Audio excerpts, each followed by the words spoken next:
Yeah, Puneet sir, over to you. Thanks a lot, Adhar. Um, Good afternoon, everyone. Uh,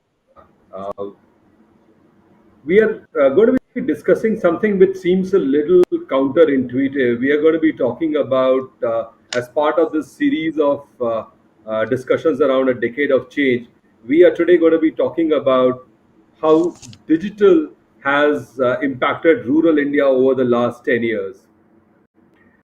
Uh, the webinar will be covering a variety of issues. It's going to be aspects of what is it that is really driving internet consumption in rural India. Uh, how does it impact business? How does it impact the ability of marketers to reach the right messages to the consumer in rural India, as also deliver products in rural India if there are efficiencies, if any. And then today we are actually sitting at a very important turning point. 2021 was the first year when, if you look at the estimates that we have for active internet users in the country, we have more active internet users today in rural India as compared to in urban India. And there is significant headroom for growth as well at the same time. So penetration in rural India is a lot lower as compared to urban India. However, in sheer numbers, today rural India has a larger number of people who are active internet users as compared to those in urban India. And it is a no-brainer when I say that growth in rural has been anchored to availability of voice-based services, vernacular content, and video. However, there is also increasingly, a chatter around business and how that is something that can be transformed from a in the rural context using digital by bringing rural merchandise or items that are produced in rural India closer to those who are in the wealthier urban markets of the country.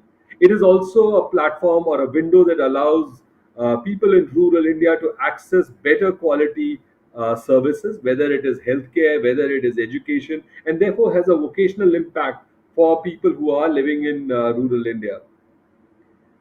And then an important element to this is the emergence of UPI and UPI based transactions, which today are by far the largest constituent of all digital transactions in the country.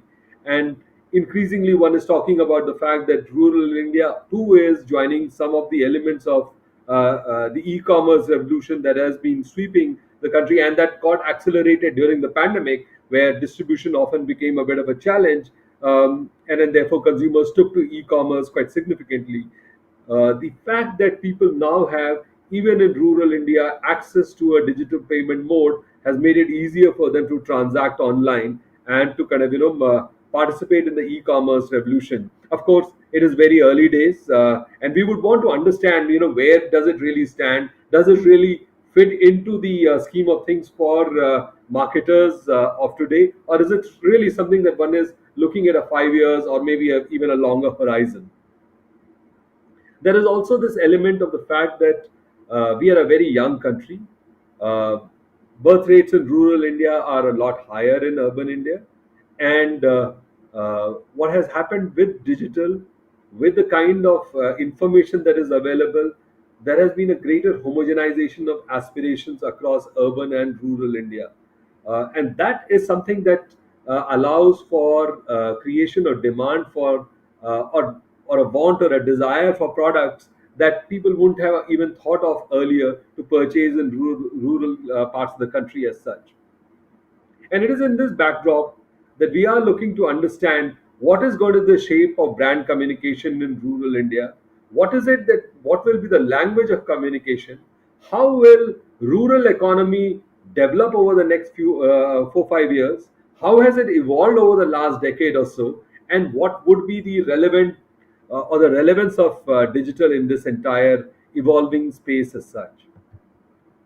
We've got a very eclectic panel joining us for this discussion. We've got Mr. Mandeep Singh, who's Vice President Sales and Strategy from Soothe Healthcare, an FMCG player.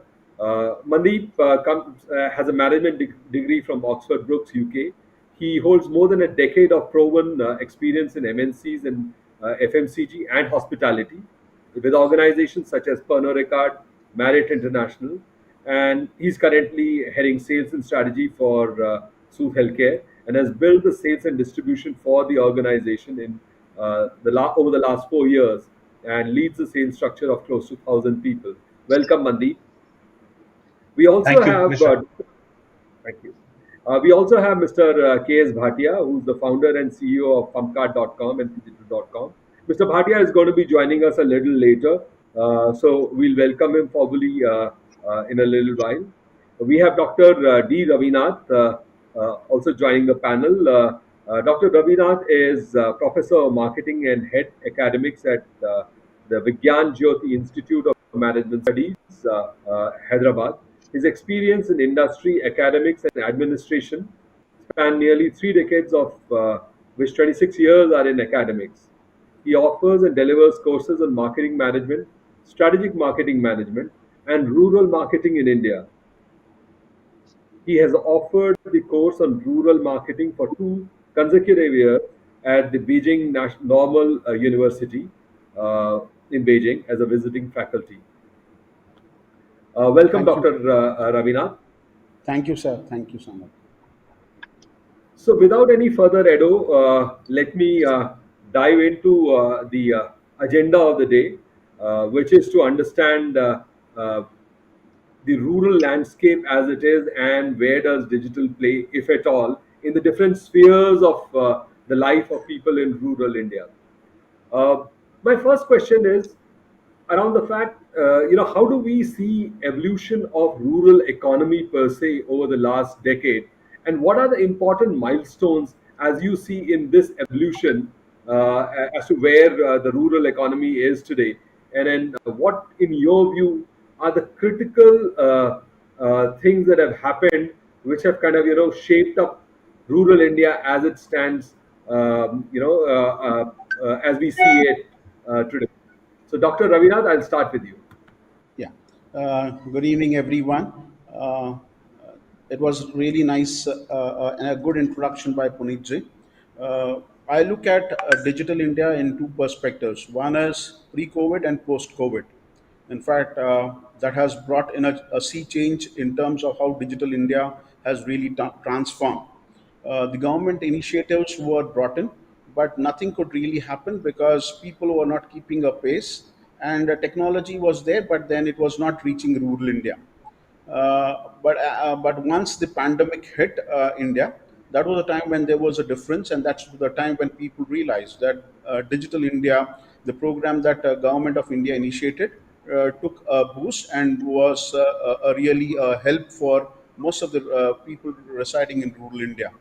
In fact, this is one way where people realize that, and the demonetization and digitization all came hand in hand, and it was a boon for rural India. Though a lot of people have realized that this is some technology would not be adopted, nor would it be accepted, but with time things have progressed so well that today you have nearly 560 million users who are using the internet for various purposes. And I think so. This is just a stepping stone where you realize that people have realized the importance of internet, and they've also realized the importance of digital India. Today, like what you said, the UPI has become one of the most easiest and convenient format. Today, the RBI has also announced a policy which is in favor of rural development, where they say that you can use the digital platform where the minimum would be 200 rupees and the maximum would be 2000. So I think so. The initiatives from government are helping. It would be a hand and glove concept where government wants to initiate, and they're also wanting rural India to come into the mainstream. This is something which is a welcome step by the government. And I think so. Today, a lot of startups have started. In fact, they have started launching products whereby they can also see to it that they can cater to markets. The advertisements from Amazon and Flipkart have brought in a sea change in terms of the purchasing pattern. In fact, what they have done is today you'll find there was always this touch and feel concept where rural India would always believe in. But with the advertisements and with a lot of publicity being given, and today you have the rural India, which is actually where you have a lot of youngsters who have moved back to rural India. And today, what has happened is that people are are finding it so convenient and comfortable in terms of making orders to the .com portals. And I think so. This is something which probably we would look at. Prior to the post-pandemic or prior to the pandemic, it was at a very less space. In fact, government had a lot of initiatives who was trying to push digital India, but it never worked. I think so. This is the best thing that probably we could see, the way there has been a transformation in terms of the post-pandemic, and it is something which would actually grow over the period of time, and there is a lot of convenience that has taken place. That's all I have from my side, Punitji. So, what I'm summarizing from the opening remarks, Dr. Ravinath, are important things that have happened. There is demonetization, there is the pandemic, there is the natural march of digital in an aspirational society where there are young people as such and connect with young people. So, those are three elements that you've spoken about. You've also touched upon the fact that infrastructurally things have changed. UPI has been an enabler. And then, of course, there is the overall digital literacy that seems to be improved over a period of time. Is that a fair summarization, Sir, Dr. I think so. Ravina? It's fair enough, sir. Thank you, sir. Uh, Mandeep, how do you perceive? And you are somebody who's kind of day in and day out living the rural market reality as such, trying to deliver your products and to kind of gain traction for your brands in the rural market. How do you see the opportunities in rural India and the utility of digital in actually maximizing the opportunities for your business in the context of changes that have occurred over the last decade? Sure. Good evening, everyone, and thank you, Mr. Avasthi, for the introduction. I'll add a little numbers and I'll go into what was mentioned before. India currently has more than 6 lakh villages and only about 2,800 to 3,000 urban areas. And what's really happened in the last decade is while we got into this industry, the company started, we figured out the penetration for the usage of sanitary pads was only 18 to 19%. It's about a decade back. What really transformed in India over the last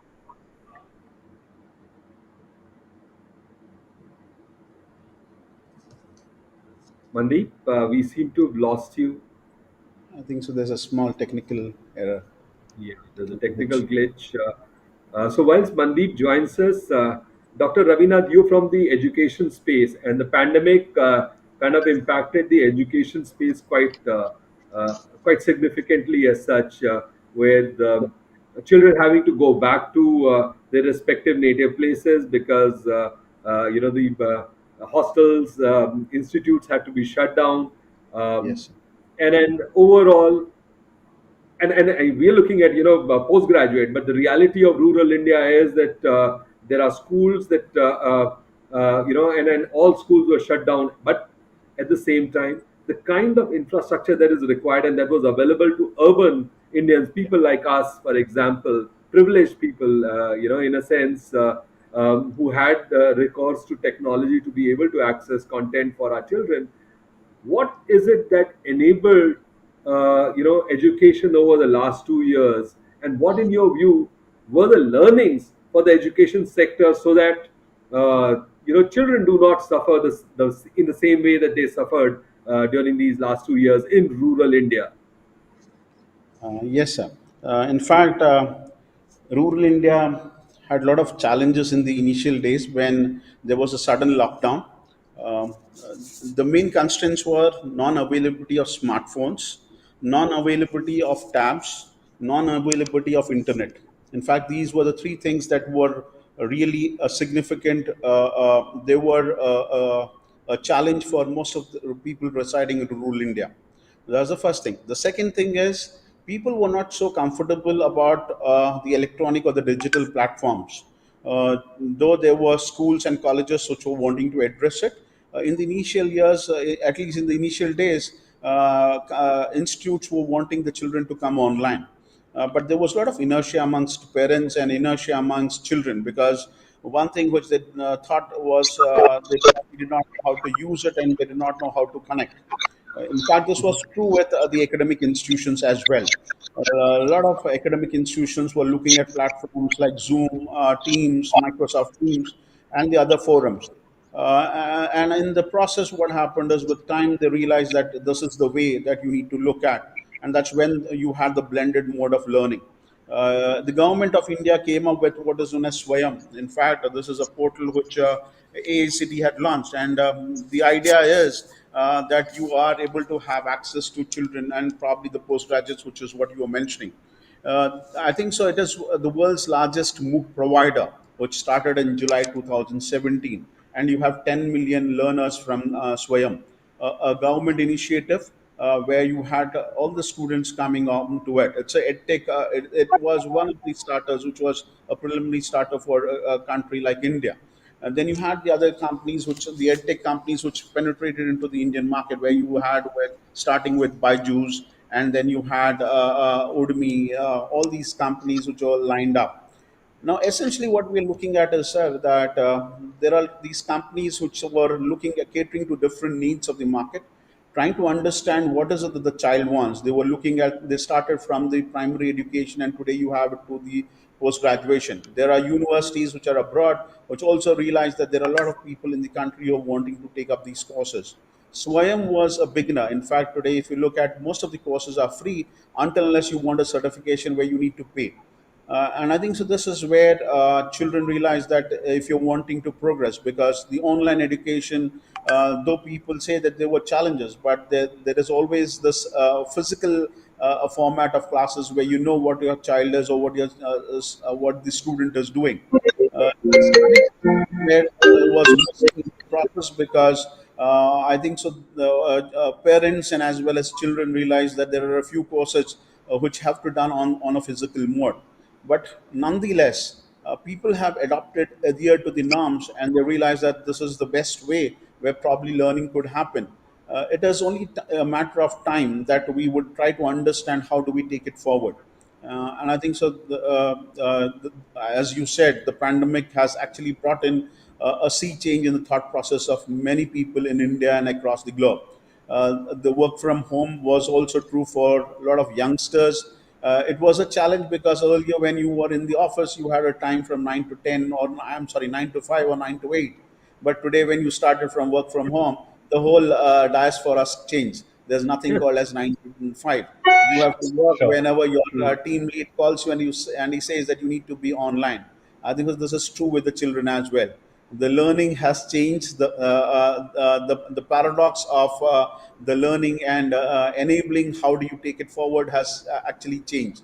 So I think so. This is something which we have adopted, and I think so. We have been resilient to changes. I think so. That's what India has always been. We have always been adaptive and adaptive to the changes, changing situation and scenario across the globe. I think so. Mandeep ji is there. Probably he could come up with his thought. Thank you, Yeah. sir. So, Mandeep, we are talking about digital, and we had we are all sitting in urban India, and we had a call drop. So, the challenges of internet, of digital as such, whilst it is a very sexy concept as such, are quite significant, and it just kind of Sure. hit the point home. Thanks to the summers when you end up getting the electricity shortages Yeah. in India. So sorry, I'm back again. I was mentioning, about a decade ago when we saw the penetration for usage of sanitary pad was about 18-19%. Last decade we saw a major transformation. As we speak now, we see at least about 25% of the Indian women population use sanitary pads, and most of this transformation has happened in the rural or the semi-urban or tier 2 tier 3 states per se, because if you look at cities like Delhi, Bombay, Bangalore, Pune, Jaipur, Hyderabad, about 90% of the women already use. So when the penetration grows from about 18-19% to 25, the major transformation happened there, thanks to the edtech, as even mentioned, that the education was at least quadrupled when it came to reaching to the rural, and the girls got educated. And I would still not add there that the buying of the product of FMCG was bought online. However, what education really transformed is it at least generated certain kind of an awareness for people to use pads so that the girl can at least now stay at home and go back to school and at least in future help towards contributing to the society. That transformation also, kind of helped a lot of other FMCGs to see this big transformation. Also, FMCG is one thing, they're kind of ahead of the curve when they see transformation like these. I would say about 2 decades back, a lot of FMCGs figured out that, if you have to cater to certain population, which is, rural in India is about 70% of the Indian population lives in rural India. So they started innovating these products like, 1 gram to 5 gram pouches for a buck, wherein soap were used as shampoos and oil were made at home. The home remedies were converted into 1 rupee packs by the multinationals of the world by giving at least access to shampoos and hair oils, and now it is a major market. We also have a product which is baby diapers as a portfolio, wherein we saw a major transformation in the last decade from a bigger packs to a pack of one. Again, a home like a you and your and mine would not really end up buying a pack of one, but rural or a tier two, tier three is where a person would want to take the kid out to a market, would go spend 10 rupees for one diaper, get it home, at least use it for that particular day when the kid is taken out. So those are certain behavioral changes which we have seen over a decade what has happened. Um, Lot of as he also mentioned that the country is quite resilient to the changes. FMCG is one industry which really transformed quickly. We saw a little bump in the due to COVID. However, I think except the rising prices and the behavioral changes of users going online, FMCG sales kind of remain as buoyant as it could be. And similarly, what we saw, yeah, there is also this concept called peri-urban areas, which is just outside an urban area. And, in India, especially, most of the urban areas are horizontally expanding. So what has really happened, a tier two, tier three, or an urban area, when it expands horizontally, it automatically cover up the peri-urban area and further pushes towards rural. So if I say about 6 lakh plus villages are existing in India today as villages, we foresee this to reduce by at least 30 to 40% in the next 10 to 12 years. I also somehow feel that the next 5 years in India are really going to transform by converting these villages into tier three back to tier two, and digital and ed tech will be one of the major contributors as that is what will educate people to come to towns and work and then add to Right. the economy. So this is a Well, little See, I bit this just to is would start just with. like to add to Mandeepji's data. In fact, Glucon Parle G has probably hit the maximum sales in the pandemic, and I think so. It's an eye opener for a lot of companies. In fact, That's correct. I think so. Mandeep ji has come up with a beautiful data in terms of what is happening in the patch. But I think so. There are a lot of companies which have really progressed so well in the pandemic. But these are all unsung heroes who do not come forward. But then data talks about how is it that they've really done well in the market during the pandemic. And I think so. The major contribution is because of the internet and digital India that we are in. Yes, that's correct. But at the same time, we are also delighted to welcome Mr. Bhatia. Good afternoon, Mr. Bhatia. Afternoon, afternoon. Good afternoon, Bhatia ji. Sorry, actually, I was traveling today. I got a call that I have to join, so I don't have my laptop with me. So I'm in the hotel room and I'm on phone only. I mean, it's really something that demonstrates your commitment as such to RMAI, and further also this task of understanding rural markets as such. So, Mr. Bhatia, we've been discussing about things that have happened over the last decade that have been, in a sense, milestones in the evolution of rural India, and then keeping those in mind, and there are a variety of things that we've spoken about, and Mandeep touched upon the empowerment of the girl child. The women have actually become a lot more empowered. There is another aspect which is there is the peri-urban or urban that has emerged as such, and which is likely to become urban in the next. There are several areas that will actually be classified as urban in the coming census as such. So there is a population shift that is happening in terms of migration from rural to urban, and at the same time, the satellites or the peri-urban areas are getting transformed from being rural to urban per se, are being reclassified. So there are some very interesting changes that have occurred over the last, well, actually, I would say this is something that has been happening for over 3 decades since liberalization in India started, and last 10 years are very much a part of that continuum. How do you see the evolution as such that has occurred over the last 10 years, and specific to your category and your experience? You are in the pump sets business as an entrepreneur. Uh, Thank you very much for uh, inviting me here. Sorry, I was very tired and just came down from the car and just entered the room. So I just want to say that a lot of things are happening since decade, and the major thing which I've seen it, the rural is just captured just 4 to 5% of the e-commerce. They could Yeah. not digest the e-commerce, and the issue is the rural is not getting the deliveries. There are not pin codes are there with the e-commerce company who can deliver the products there. So this is the major issue, which is till for the last 10 years, this problem has not been solved yet. But I personally feel, after working in Karnataka, we opened so many stores across there, and I just want to tell you that we are not into the pump now. We are now India's largest platform for the modern uh, for farm equipments. So Amen. though we are known from the pump, but we are more focused on the all farm machinery, and we acknowledge that people are not going to accept the e-commerce in the rural area. They will prefer for rural commerce. And what is rural commerce? Rural commerce is phygital, physical plus digital. So they want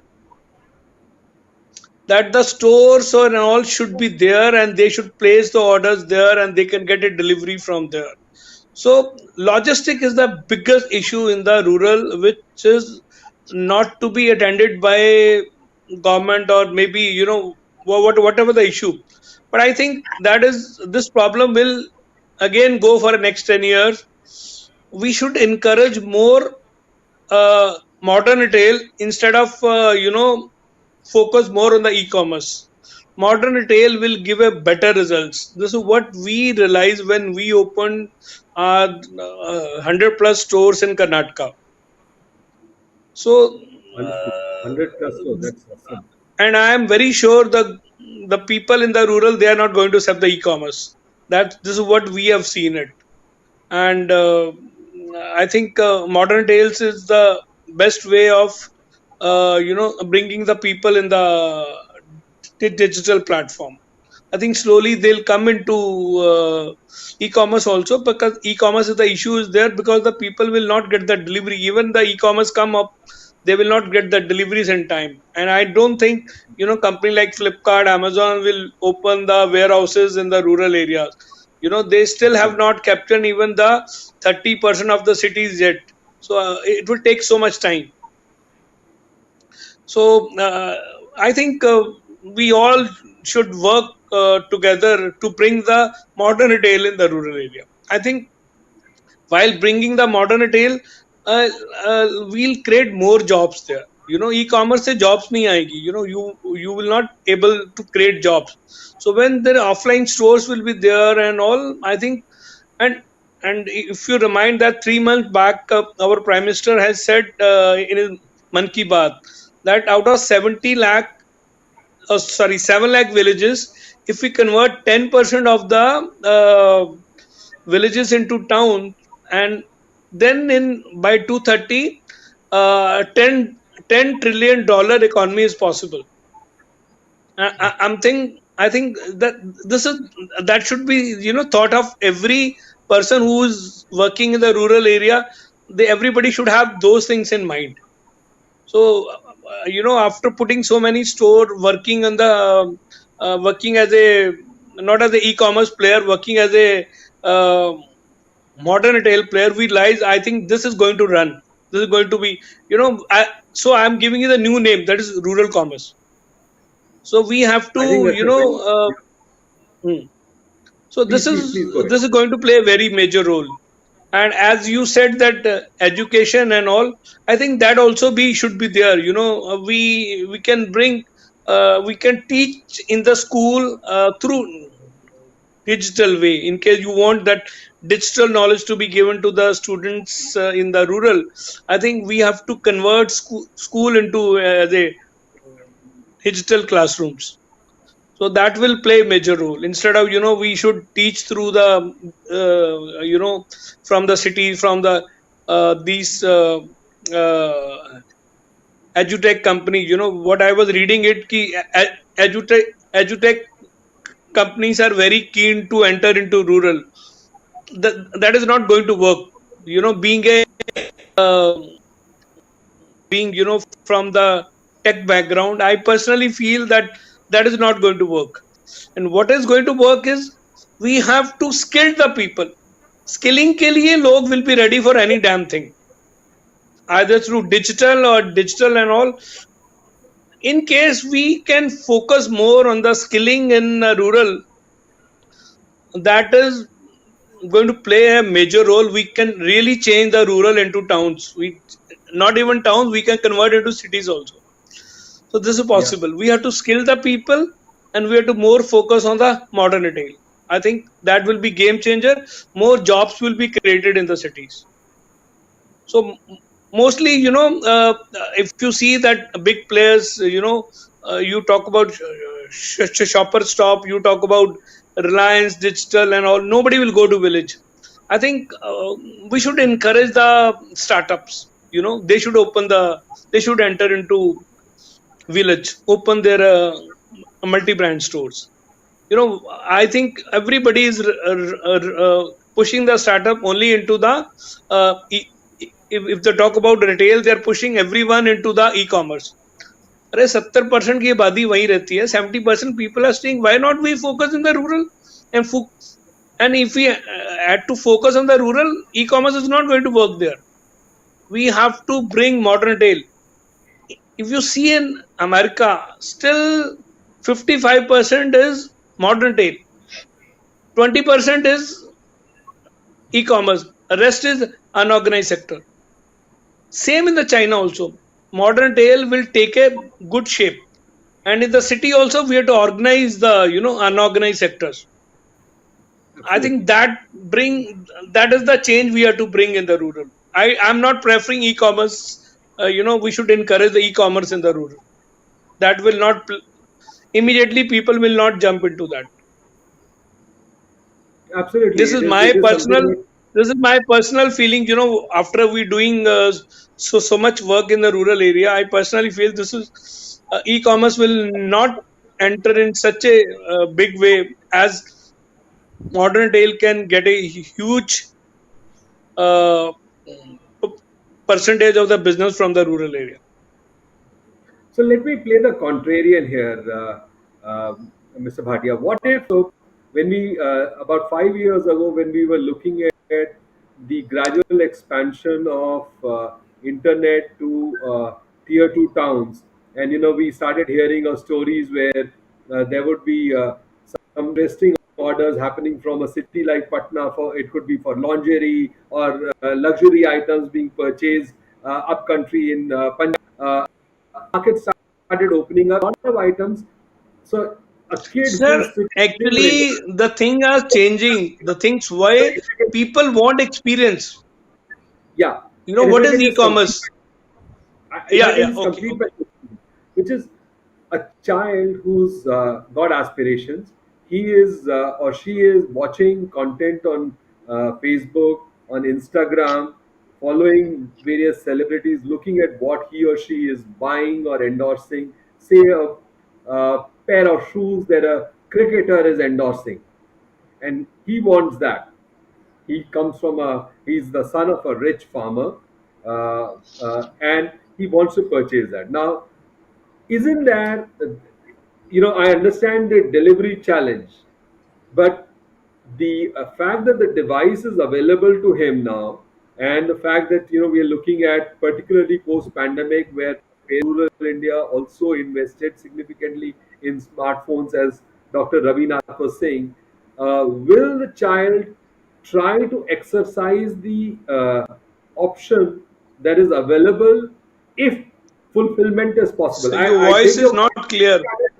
Fulfillment is not possible because the logistics just don't justify it.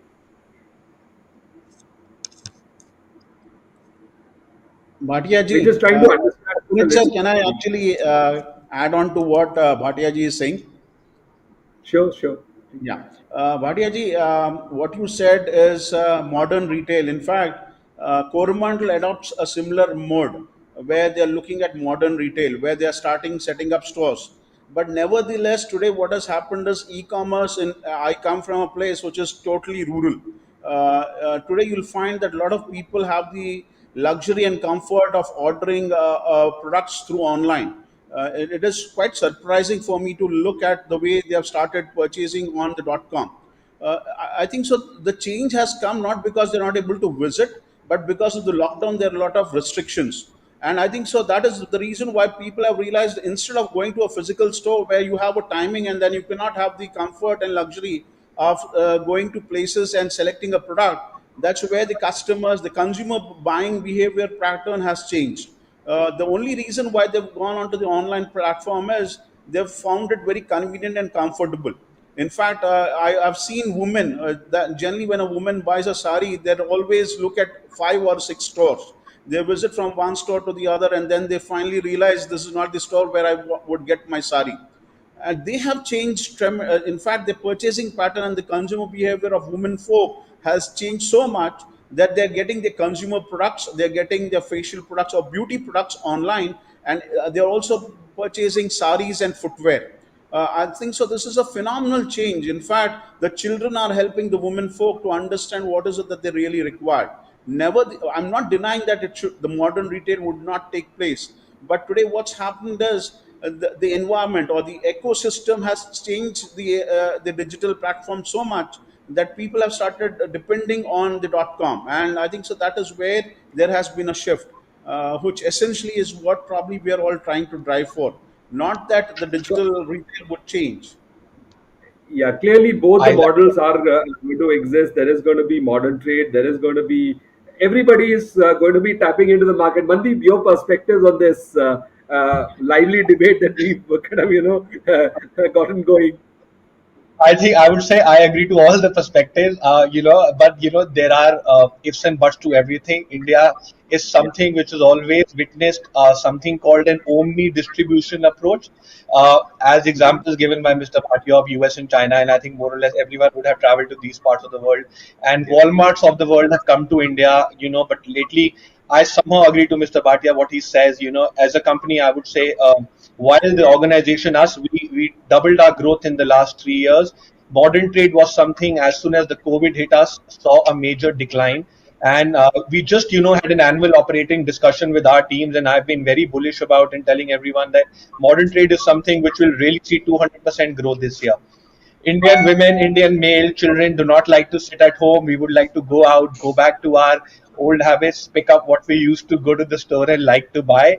However, as Dr. Ravinath mentioned, that certain behavioral changes have happened. Uh, to give you certain perspectives from how modern trade actually changed, we have these chains, the B2B stores like Walmart, which has now become Flipkart Wholesale. You have Metro Cash and Carry, then you have Reliance Market. They were huge 1 million plus square feet of B2B stores, which were entertaining retailers to come and buy from them. During COVID, they started their online portals and assisted retailers to buy online from them, and they were supporting the deliveries. Logistics, what Mr. Bhatia said, even if modern trade stores are going to reach rural, it's going to be very difficult for me to even deliver my product. It is a similar problem I would have looking at an e-commerce Amazon delivery, or I will deliver to a modern trade. So what they also transformed, they tried to open online channels, explained it to a retailer. But again, few numbers. India has about 100, languages. about 270 mother tongue influenced languages, wherein, when you talk about these software, we really need technology to work on for a retailer in rural India to be able to communicate the particular SKU to the software. Not everyone is typing friendly. They may want to use their voice, but when the every 100 kilometers in India, the dialect changes. So that is one challenge which I see, which is going to happen. But however, to the logistics, what's happening, and I would name one of the innovative companies we have recently been working with called Expand. They do last mile execution primarily to the rural channels, which is kind of below 25,000 population. So what happens with the new age, companies like us is, if you do not have the array of products as a portfolio, like a 15, 20, 30, wherein a multinational has these, they are able to create their own field force who can go onto the rural and send the product and get an ROI. For us, we look forward to a company like an Expand. What they did is they got about 8 to 10 unique FMCG product companies wherein the products are not coinciding with each other, they're not competitive. They take that product, create manpower on the ground. They have their own dark warehouses who take the stuff from us, create smaller distributors, and able to create an ROI when they bring 10 companies together, wherein I contribute to 1 or 2% to their manpower spend. Wherein if I need to put my manpower, I will have to spend about 8 to 10% just to get the ROI. So what I focus on is the urban and the peri-urban, as I mentioned, in tier one, tier two, wherein we look at organizations like these who kind of reach. Uh, since day one of our brand inception, which was about 2015, we were available on Amazon. But in the last decade, what we saw a major sales mix change in the departments. We are available on Omni Channel, which is our GT, which are general trade, mom and pop distribution, modern trade, e-commerce. We do a lot of institutional business, and in last few years, we saw transformation, which is 10 to 15 to 20% of our revenue now comes from e-commerce, out of which about 40 to 50% comes from cities which are tier two and tier three, and only about 5 to 10% retail, as Mr. Bhatia even mentioned. However, what we are trying to do is we are trying to be future ready, understanding that when rural needs a product, you got to make it available. Uh, there is another small issue with that, e-commerce when you do business online. And to add here, we are right now actually one of the first Indian or first sanitary pad company which has innovated a product which is priced at 20 rupees for a pack of six for the rural masses. We took the product to rural India and saw 5 times growth in 3 years on that particular SKU. We were able to penetrate to the markets which was not affordable by the consumer. However, when I was not, it was not commercially viable for me to make that product available online on to sell it on Amazon and Flipkart. So today, when we spoke to Expand, we explained them that we've created certain products only for your market. And when they took that, in 5 months, we touched about 10 million sales. In the first 5 months, we hit 10 million. So only from rural India, which I have not really seen that kind of a growth in any other channel we kind of opened, because we told Expand, you are going to the right market. Let us give you the right product for the right TG. When everything is right, then automatically you see the revenues flowing in. So these are some major transformation I feel. um, that logistics, yes, will be a challenge, but it will be everywhere. So the tech and logistics have to work hand in hand. Uh, in addition to that, major growth what I see will be coming from products. You would have heard of these D2T companies like Udans of the world, Dealshare, Misho, and they are coming in every day. But what they actually sell every day, if you talk to any of them, 70% of their business comes from commodities, which is your oil and the sugar and the atta and the chawal. And most of them, when they sell it to rural India, is what the daily commodities. And I was talking to someone from one of these companies, we just got listed, and they mentioned that that we want to get into your products, wherein we are able to give an array of products as an opportunity to a rural woman to buy a 20 or a 25 rupee sanitary pad, so that we can make it available and grow our revenues. But they will still facing the logistics challenge. I think with the infrastructure development, which Mr. Gadkari is saying, the whole, you will not see a pit or a hole in the next 5 years on Indian roads, and everything will be an 8 laner. If something like reaches the rural India, we should be able to deliver. Yes, what even Mr. Bhatia said. I've been to every road you go to a T or a rural town in China is going to be a 6 laner. So a delivery from North China to a South China can be delivered in 3 days.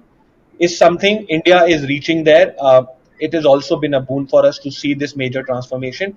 Uh, But I see tech will play a major role because while as I mentioned, the dialect and the languages, once Indian tech companies understand how Indian voiceovers are going to work on, and we will make the life easy for a normal river in tier three or a rural.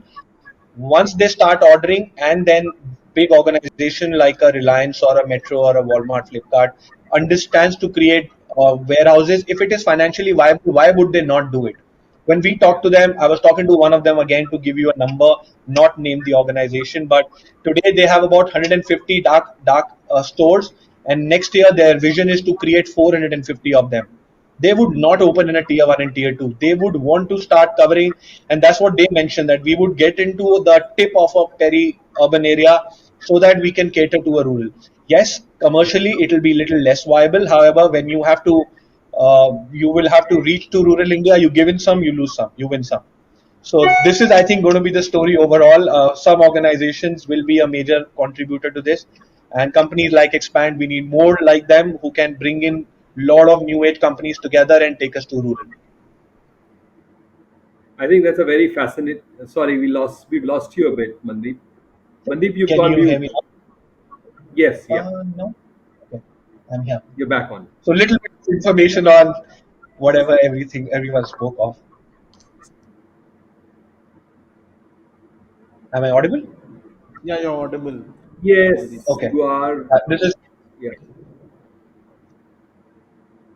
Okay, great. So I think this is a very interesting point that you've touched upon, the role of technology in actually enabling this, this conundrum of being able to deliver products to 60% of India's population, let us say hypothetically, efficiently. And if technology can do that, and that is something, there is a big challenge there, which is how do we cater to the different languages and adapt quickly to the requirements and the ways of communication, the codes of communication that are prevalent in that particular geography. And then it's something that immediately allows for connect or failure of the brand communication efforts as such. So that's an important aspect. The fact that the connectivity, the highway connectivity is improving. Warehousing in the country will follow wherever highways are going to be there, and leading to kind of better ability to fulfill the requirements of populations that are living in smaller units of maybe 5,000 individuals or 2,000 individuals. How do we deliver to people who are living in fairly small areas as such? I think the first task is to be able to reach products efficiently through the hybrid route as such. And really, the important constituent in this is there is modern trade, there is e-commerce, but there is the traditional retailer, the dukandar, the kirana wala, who's Kirana sitting store. there, who's been delivering a service to the consumer over Exactly. decades as such, and has a personal relationship, lives very much in the community itself. How do we kind of create better efficiencies for that person? And if there is technology that can be deployed to actually service that person, and you spoke about B2B wholesale, B2B retail as such, if that is something that can extend to servicing rural retailers, that would be great human service. uh, Dr. Ravinath, Puneet, how we do you just, see? I would like to add on to one more point or 2 points which probably Mandeep ji was talking of or referring to. The quadrilateral triangle which is there has actually brought in a great connect. In fact, that is one of the best projects which probably a lot of people would have seen. And I think so. People down south have realized that they can connect. Probably the logistics part have actually been solved because of the quadrilateral triangle. I know a lot of floriculture units which are there in Bangalore. Today, if you realize, in fact, floriculture was something which was only to the metros or the Tier 1 towns or Tier 1 cities. But today, you'll find that roses are available in rural India. I think so. The advantage of the quadrilateral triangle and the infrastructure which is developing has paved way for development and where companies are able to reach. ITC itself has developed a portal where you could go online and probably book or probably shop online. I think so. This is what there has been.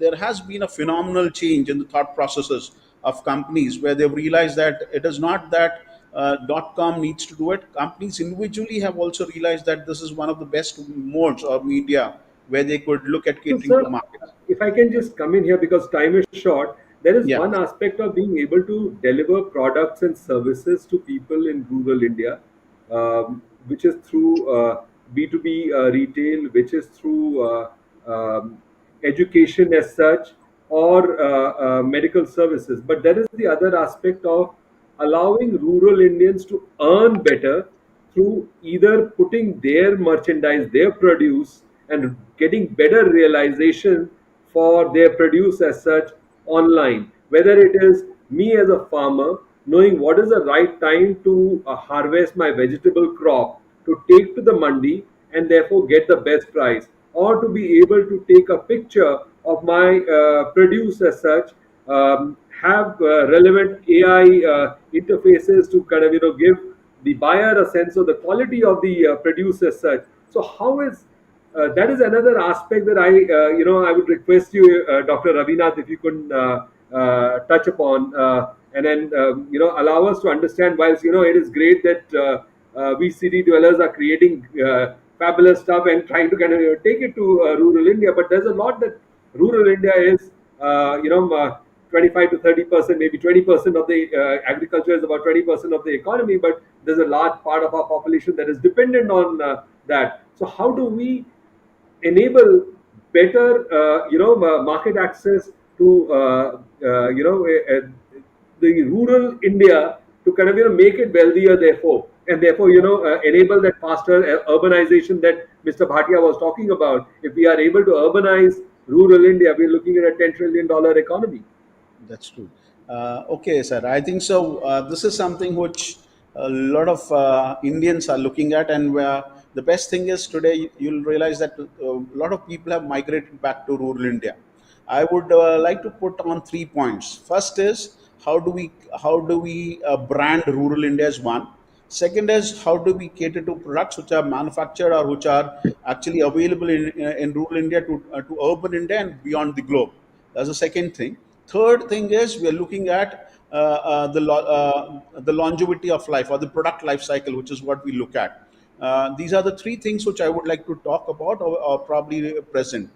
Now, the first thing which I have stated is today a lot of farmers have started realizing that whatever produce they are growing, the government of India has come up with what is known as Kisan Sati, also known as Krishi Vigyan Kendra. This has become a platform where rural India has been able to sell the produce to tier 2 and tier 3 cities. This is one way, or probably in Andhra, we have what is known as Right Bazaars. The Right Bazaar concept actually helps all the farmers to get their produce to urban India and sell. This is one mode. The second thing which I've seen is you have what is known as Girijan Corporation. There's a place called Arku where you have one of the best coffee powder available, which is considered to be the best in India, is exported to Araku different Valley, countries. yeah. Yeah. So you have coffee powder, you have honey that is branded, and they're catering to urban India, and they're also catering to global markets. Products which are available in rural India, but they have branded it and they've showcased it so well, and they've presented it to urban India. That is the second thing. Third thing which I would like to tell you is today you have a lot of aquaculture produce. In fact, all the aquaculture comes from rural India, or probably you are talking about basmati rice. All comes they are the only thing that we have not been able to do is we have not been able to grade and come up with a brand, and that is where we had a challenge.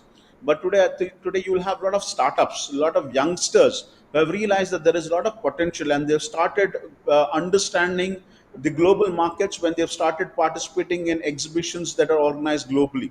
Today, whether it be Dubai or probably you have exhibitions in Pragati Maidan.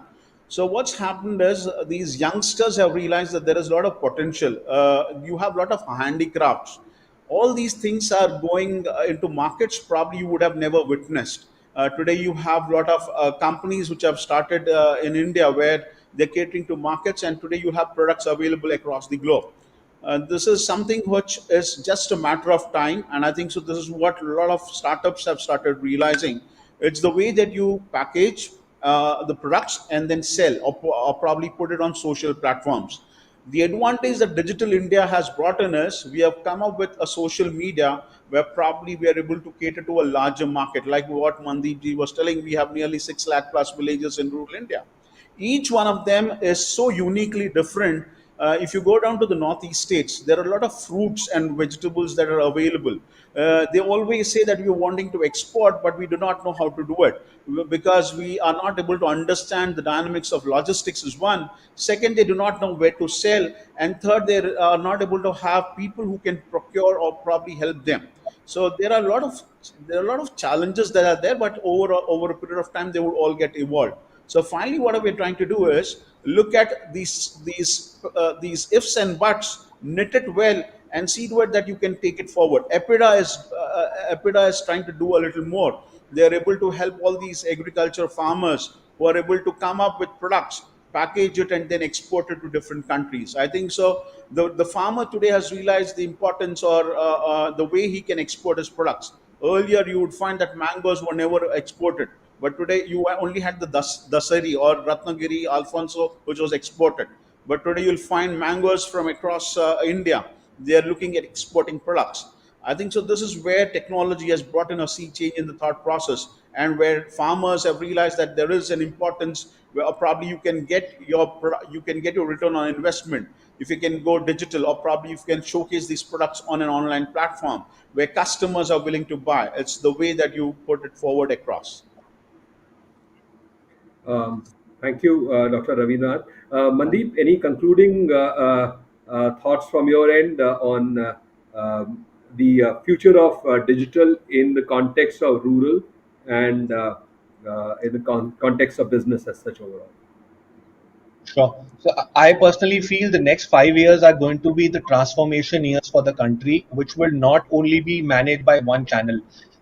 As a new age company, I would say I love Marvel and other comic books. So I say we will be the transformers who's going to convert or be a part of the change. And, either we push the retail channels to be more receptive to open to go to the rural and really make the product available. However, I see, thanks to the edtech as well, a lot of education will come in, but business is going to grow, and I only see the larger opportunities from the rural India and tier two and tier three.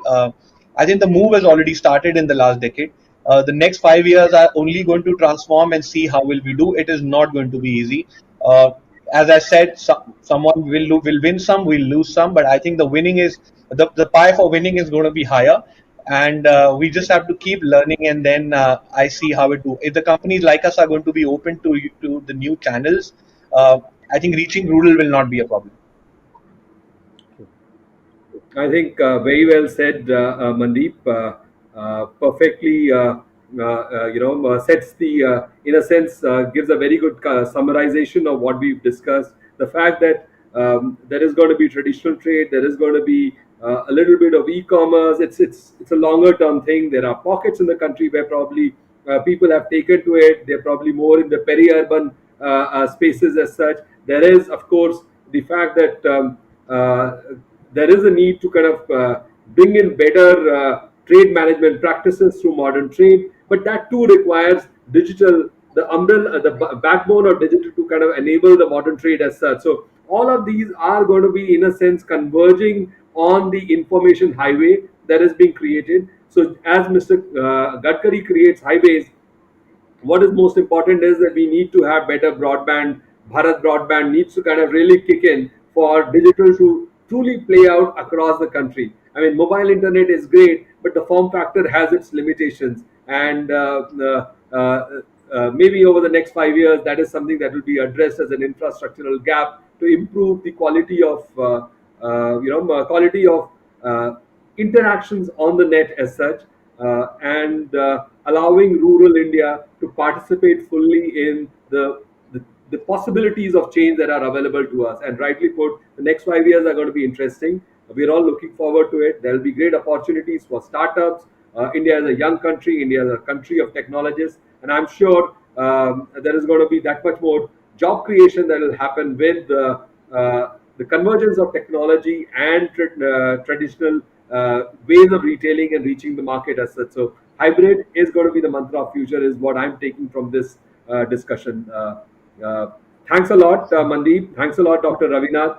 Thank you, Uh, Puneet ji. Thanks a lot, Dr. Bhatia. Dr. Bhatia, unfortunately, could not kind of continue through the discussion, but we've taken the views of Dr. Bhatia, of Mr. Bhatia on board, and looking forward to many more such discussions. Thank you very much.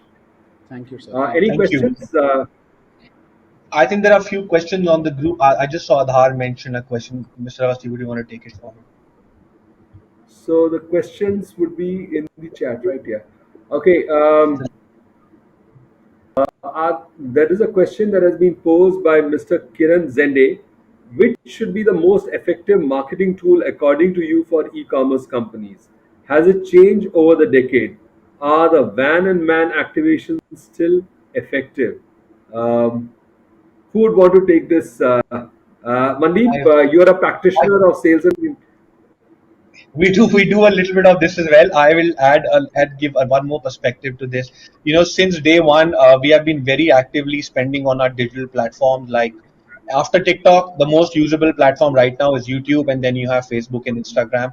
We spend a lot of money converting users. However, what we have really seen traditionally, uh, the TV commercials come out to be the best medium when it reaches average cost per viewer, and digital, the costs are still very high, which I feel over the period of next 5 years again going to transform and will come at par.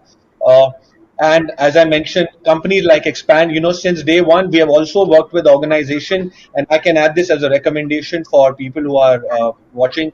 When we started, we had a tie up with with a microfinance company, wherein they go and microfinance people in villages to buy a fan or an LED or a solar light, wherein we approached them saying, can you microfinance a box of pads, and someone who will take the call and go door to door and sell it. So example, to giving you a quick example, the women were able to make 500 rupees from a carton from us. So that's one of the way to market your product, but also find innovative ways like a microfinance company to help you finance that product. Secondly, we worked with organization like ITC Chopal, like Dr. Ravinath also mentioned. Their e-Chopal works very beautifully when whatever the farmer has created or grown can get it to a Chopal and people would come and buy. We went up to the manpower of ITC saying we will get you the sanitary pads. Can you go into your villages and sell door to door? And today we are exclusively working with them for last 5 years, and it's been a great relation. And we still reach about 8 big districts of MP and UP.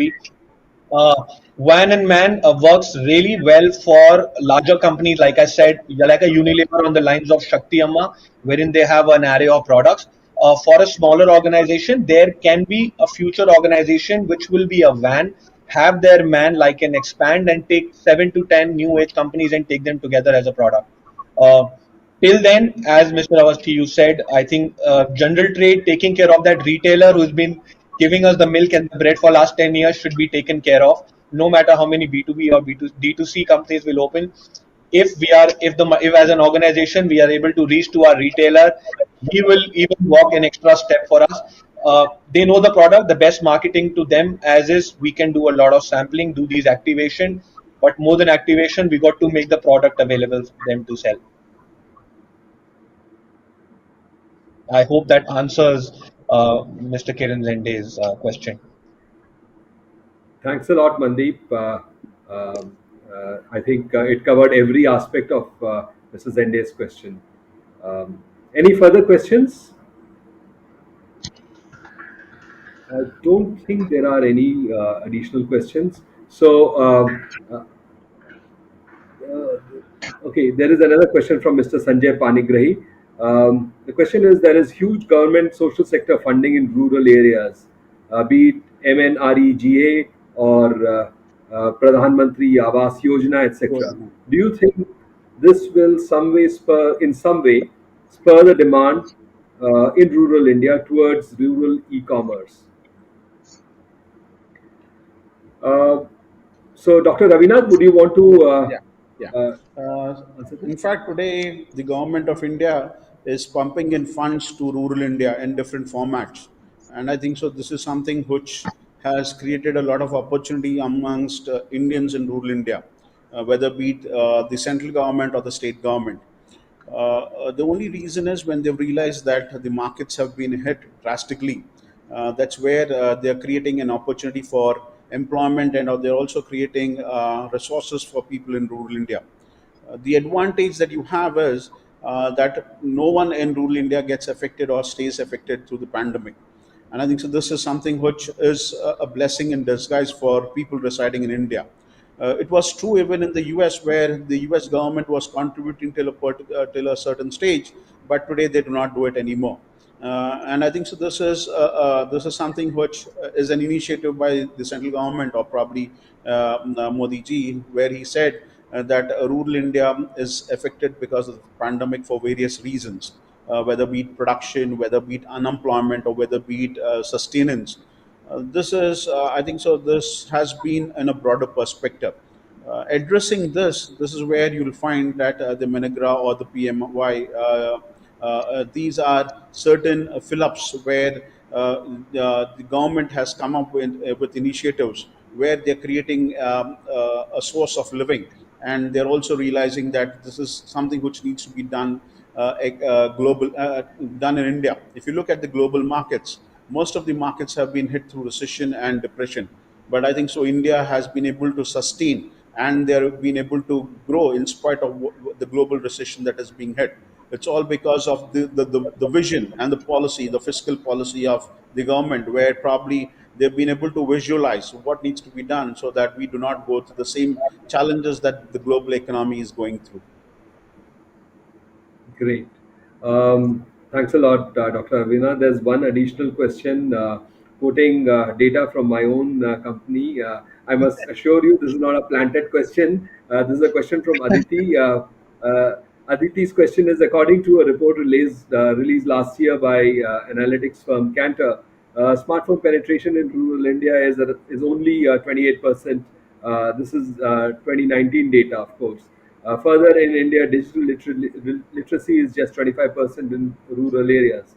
Under this scenario, do you see smartphones and digital literacy as a critical tool for aiding rural transformation? Um, yeah, well, we've had a healthy debate on this, Aditi. Mandeep, would you want to address this question further? Any insights that you would want to add? No, sure. So I would add one thing what I mentioned. The retailers have already gotten access to the smartphones, and that's when the softwares from Reliance and Metros and Flipkarts of the world have already reached them, wherein they are buying. Uh, EdTech is already seen. When I mentioned the penetration has gone from 19% to 25%. So I think the needle has started moving, and as mentioned, it is these are going to be the critical tools, because until the edtech does not get the platform to communicate what they want to, and I think there's nothing better than smartphones, or you have digital literacy is going to happen. Rome was not built overnight. It is going to take some time, and I think similarly it's going to be rural India. I think the we are really moving at a very fast pace as compared to a lot of economies in the world, even if it looks at our GDP growth or our rural growth. Uh, Yes, I think the next, as again, I would summarize with that the next 5 years are going to be the real transformers for us to see, because I think I don't have the real number, but by now from 2019, the 28% would have already crossed 40%, and 25% of education would have already crossed 35. Mr. Avasthi, you got to publish another report soon. I think 2019 is not going to help. So maybe whenever your Definitely, next report, definitely. I Mandeep ji, think. I'd just would like to add one more point to what you said, to what Aditi has asked. In fact, there is a lot of unorganized sector in the smartphone technology. In fact, these are penetrating into the market. Probably it is much more than 25%. Only thing is, probably we are not able to capture data for various reasons. In fact, today you'll find smartphones available across the borders, which are entering into the market. So the organized sector gets affected in the process. In fact, the ratio which probably Puneet ji has quoted is probably could have been from the organized sector, which is there in the market. But the unorganized market has really hit, and probably you'll find that children have started taking smartphones, and the tabs that are available are in abundance, and most of them are from the unorganized sector. And I think so. That's really today. If you go down to rural India, they do not have just one smartphone. has more than 3 or 4 smartphones. The children are not Sure. wanting to leave it, nor do they wanting to get rid of it. They're looking at smartphones. They're catering to tabs, or probably they're getting tabs. And probably today you have most of the villages in rural India which are looking at a desktop and a laptop. I think so. This is where there has been an upgrade, or this is where you'll find that rural India has been really transforming for good, and you'll find that the income levels are also actually increasing. It is just a matter of that how do we assess and organize it. Probably that is where I wanted to pitch in and say that. The data that is available, I think so. Probably we would have to look at the other sectors as well. And I think so that's what I would like to address in terms of what Aditi has asked. Perfect. Thanks a lot. Thank you very much, Mr. Mandeep Singh and Dr. Ravinath. Really informative and insightful. I think the learnings are tremendous. There are a few other questions as well. There are many more questions that are flowing in. What I would request is if RMI can consolidate those questions and share with the panel. We'll request the panel to answer some of those questions. That would be we'd really be grateful. And thanks a lot for your time. Thank you very much. Thank you so Thank you, much, sir. everyone. Thank you, Good Aditi. evening.